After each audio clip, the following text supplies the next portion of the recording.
দর্শক এই মুহূর্তে আনন্দযোগের সঙ্গে যুক্ত হচ্ছেন এই দিয়ে মুক্তি পাওয়া ওয়েব ফিল্ম তাজমহলের নায়িকা ওপার বাংলার সৃজা দত্ত। সৃজা, শুরুতেই শুভেচ্ছা আপনাকে একাত্তরের স্টুডিওতে। Hello, thank you.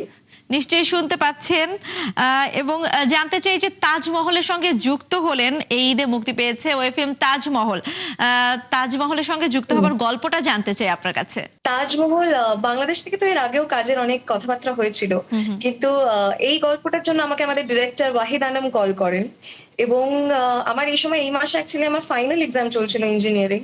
কিন্তু তাও আমার গল্পটা শুনে কোথাও গিয়ে এতটাই মন টাচ করে এবং এতটাই আচ্ছা। মনে হয় যে এই গল্পটা তো আমি মিস করতে পারবো না। সুতরাং তারপর আমি সেই রিস্কটা নিই যে আমি আমার পরীক্ষার সাথে সাথে এই গল্পটা তো কোনোভাবেই মিস করবো না। এবং আমার মনে হয় আমার বাংলাদেশে ডেবিউ এটার থেকে বেটার কিছু হতেই পারতো না। আচ্ছা, এমন আশার প্রত্যাশার একটা প্রজেক্ট আসলে মুক্তি পাবার পরে কেমন সাড়া পাচ্ছেন? ভীষণ ভালো রেসপন্স এবং আমার সোশ্যাল মিডিয়া জুড়ে প্রচন্ড ভালোবাসা। মানুষে অনেক ফ্যান এডিটস করছে, হুম হুম হুম। যেগুলো আমি দেখছি আমার পরীক্ষার মাঝখানে এবং আমার ভীষণ ভালো লাগছে যে বাংলাদেশ থেকে এতটা ভালোবাসা পাচ্ছি। আগেও শুনেছি এর আগেও যে বাংলাদেশের মানুষ প্রচন্ড আপন করে নিতে পারে এবং খুব ভালোবাসতে পারে। তো এখন আমি সেটা পাচ্ছি, তো খুব ভালো লাগছে। একটু কাজের অভিজ্ঞতা জানতে চাই যে কাজের অভিজ্ঞতা কেমন ছিল, হিরোর সঙ্গে কেমিস্ট্রি কেমন ছিল, একটু আমাদের যদি বিস্তারিত জানান। কাজের অভিজ্ঞতা বলতে আমরা এই কাজটি সিলেটে শুট করেছি হুম হুম। এবং আমার ঢাকায় প্রথমবার আসা এই শুটটার জন্য। এবং এই টিমটার সাথে আমার এক্সপেরিয়েন্সটা এতটাই ভালো, মানে আমরা অফকোর্স যখন আসছিলাম তখন ভালো কিছুই এক্সপেক্ট করছিলাম, কিন্তু এখানে আসার পর এখানকার মানুষেরা এতটাই আপন করে নেয়, এতটাই ভালোবাসতে পারে। তো আমরা যে কদিন এখানে শুট করেছি আমাদের মনে হয়নি যে আমরা অন্য কোথাও এসে শুট করছি, কারণ টিমের সকলে এত এত ওয়ার্ম, এত সুইট। আমাদের যিনি ডিরেক্টর উনি অত্যন্ত ট্যালেন্টেড একজন মানুষ, অত্যন্ত ভালো একজন মানুষ। হুম হুম। ইয়ামিনের কথা যদি বলি, আই থিংক ও অ্যাজ আ কো-স্টার এতটাই সাপোর্টিভ এবং ও ভীষণ ট্যালেন্টেড। তো বাংলাদেশি টিমের সাথে কাজ করে আমার ভীষণ ভালো লেগেছে, কারণ এত আন্তরিক মানুষ সকলে। আমার সাথে আমার মা ছিলেন, আমার পুরো টিম ছিলেন এবং আমরা সকলে যেদিনকে বাড়ি ফিরছিলাম, আবার কলকাতায় ফিরছিলাম, সেদিনকে আমাদের সকলের মনে হয়েছিল যে এই টিমটার সাথে আরো কয়েকটা দিন যদি কাটানো যেত। তো অভিজ্ঞতা খুবই ভালো। আচ্ছা, সিলেটে শুটিং করেছেন বলছিলেন। সিলেট কিন্তু বাংলাদেশের একটা পর্যটক স্পট যেটাকে বলে। ঘুরেছেন কিনা এবং চা খেয়েছেন কিনা, কেমন লেগেছে সিলেট? সিলেটে যে ঘোরাটা খুব হয়েছে সেটা নয়, কারণ আমরা খুব ডিফিকাল্ট একটা খুব হেক্টিক একটা শিডিউলের মধ্যে দিয়ে যাচ্ছিলাম। তবে ভোলাগঞ্জ জায়গাটিতে গেছি এবং হুম হুম। ভীষণ ভালো একটি জায়গা, তার বর্ডারের খুব কাছে। এত সুন্দর মানে গ্রিনারি জায়গা, পাহাড়টা দেখা যায়। তারপর ওখানকার মানুষেরা এত মিষ্টি, ওনারা আমরা একটা গ্রামের একটা একটা খুব ভেতরের দিকে একটি গ্রামে শুট করছিলাম এবং সেখানকার সব লোকালরা এসেছিল। তো আচ্ছা। তারা আমাদের সাথে গল্পগুজব করতে এসেছিল এবং তারা ভীষণ সুইট অ্যাজ পিপল। হুম হুম হুম। এবং সিলেট থেকে আমি কয়েকটা শাড়ি কিনেছি, ওখানকার খুব পপুলার একটি শাড়ি যেটা হয় মণিপুরি মণিপুরি শাড়ি। শাড়ি। তো সেইটা আমি হুম হ্যাঁ, হুম হ্যাঁ, হুম। হ্যাঁ। সেইটা আমি কিনেছি। তো সেইটা কেনা হয়েছে। আর চাটা আমাদের ইউনিটের লোকজন আমাকে ট্রাই করিয়েছে। তো ওইটাও হয়েছে। আচ্ছা, একটু তাজমহলে ফিরে যেতে চাই যে তাজমহলে আপনার অভিনীত যে চরিত্রটা, আসলে সেই চরিত্রটা একটু জানতে চাই আমরা, যদি একটু বলেন। আমার অভিনীত চরিত্রের নাম মুমতাজ। যে ভীষণ মিষ্টি একটা মেয়ে, ভীষণ সিম্পল একটা মেয়ে।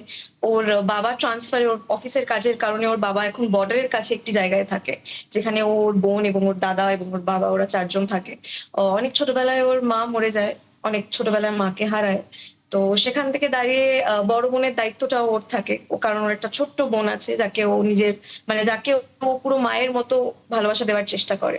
তো খুবই মিষ্টি এবং খুবই সরল একটা মেয়ে। একটু অন্য প্রসঙ্গে যেতে চাই যে টলিউড সুপারস্টার দেবের সঙ্গে আপনি বাঘা যতীনে কাজ করেছেন। আহ, হুম। সেই কথা, অভিজ্ঞতা একটু জানতে চাই এবং এখন আপনার হাতে কোনো কাজ আছে কিনা, কোনো সিনেমার কথা চলছে কিনা, যদি দর্শকদের উদ্দেশ্যে জানান। দেবদাকে নিয়ে যদি বলি, আমার জীবনের ১ম ফিল্ম, আমার ডেবিউ ফিল্ম উনার সাথে।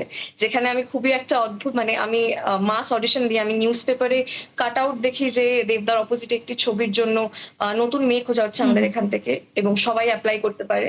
তো সেভাবেই আমি এপ্লাই করি যখন আমি আমার ইঞ্জিনিয়ারিং এর ১ম বর্ষে ছিলাম। এবং করার পর তারপর আমি এই সুযোগটা পাই উনার সাথে অভিনয় করার।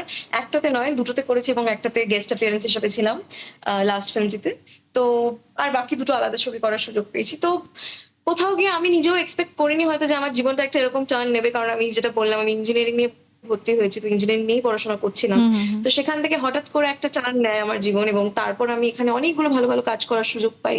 দেবদার সাথে ২ টো কাজ, তারপর নিশির ডাক। হুম, তো হুম, হুম। ওভারঅল অনেকগুলো ভালো, ভালো কাজ করার সুযোগ পেয়েছি, এবং একটা অত্যন্ত ভালো অভিজ্ঞতা, যেটা হয়তো আমি কখনো আশাও করিনি আমার জীবনে আসতে পারে, সেরকম একটা অভিজ্ঞতা পেয়েছি। এবং সামনের কাজ বলতে ইয়েস, এখন আমার সবে ফাইনাল এক্সামস শেষ হলো, যেটা আমি সিলেটে শুট করার সময় এবং আপনাদের ওখানে প্রমোশনের সময় যখন গেছিলাম, তখন যেটা তখন যে পরীক্ষাটা আমি দিচ্ছিলাম গ্র্যাজুয়েশনের আমার ইঞ্জিনিয়ারিং এর, সেটা ফাইনালি এখন শেষ হয়েছে ২ দিন হলো। এবং এখন আমার যে কাজগুলো এসছে, কয়েকটা বড় হুম, হুম। পর্দার কাজেরও কথা চলছে, কয়েকটা ওয়েবেরও কথা চলছে। এবার ফাইনালি গল্প শুনে সময় নিয়ে যেটা চুজ করব সেভাবে। সিজা, এটা হয়তো আপনার কাছে আমার সর্বশেষ প্রশ্ন, সেটা হচ্ছে এই যে ওপার বাংলার অভিনেত্রীদের কিন্তু এপার বাংলায়ও কাজ করার একটা ব্যাপক সুযোগ রয়েছে। ইথিকা পালের কথা যদি বলি, যে এখানে শাকিব খানের সঙ্গে কাজ করেছে, গত ঈদেও কিন্তু কলকাতার অভিনেত্রী ছিল সুপারস্টারের সঙ্গে। তো আপনার আসলে এই বাংলার কাজ দেখা হয় কিনা, এবং কোন কোন অভিনেতা অভিনেত্রীদের কাজ ভালো লাগে? হ্যাঁ, হ্যাঁ, আমি অবশ্যই ওই বাংলার আমার সব কাজ হয়তো সিনেমা হয়তো অ্যাক্টিভলি ফলো করা হয় না। যেহেতু সেগুলো খুব একটা সুযোগ পাইনি সেটা হুম, হুম। দেখার। কিন্তু আমি ওটিটিটা প্রচন্ডভাবে ফলো করি। আমি অনেক নাটক দেখেছি। আমার একটা ছবি যেটা আমার মনে পড়ছে, 'তাকদির' বলে একটা প্রজেক্ট আপনাদের ওখানকার, আমার ওই প্রজেক্টটা অত্যন্ত ভালো লেগেছে। এবং অ্যাক্টরস যদি বলি, ওখান থেকে অনেক পছন্দের মানুষেরা রয়েছে। তালিকাটা তো অনেক লম্বা, কারণ যেহেতু ওখানে এখন অব্দি একটাই কাজ করেছি। চঞ্চল চৌধুরীর সাথে আমার কাজ করার খুব ইচ্ছা। তো উনি আমার ওখানকার ভীষণ ফেভারিট একজন। আরো কয়েকটা নাম আপনি সাজেস্ট করলে আমি বলতে পারবো। কারণ আমার লিস্টটা এতটাই লম্বা যে আমি হয়তো মনে করতে পারছি না। তো হ্যাঁ, সবার সাথেই কাজ করার খুব ইচ্ছা আছে। আমরা অবশ্যই এই বিষয়ে আরো আলাপ করব। ততদিনে আপনিও একটু রিসার্চ করতে থাকুন। খুব ভালো থাকুন। নিশ্চয়ই ভবিষ্যতে আবারও আলাপ হবে।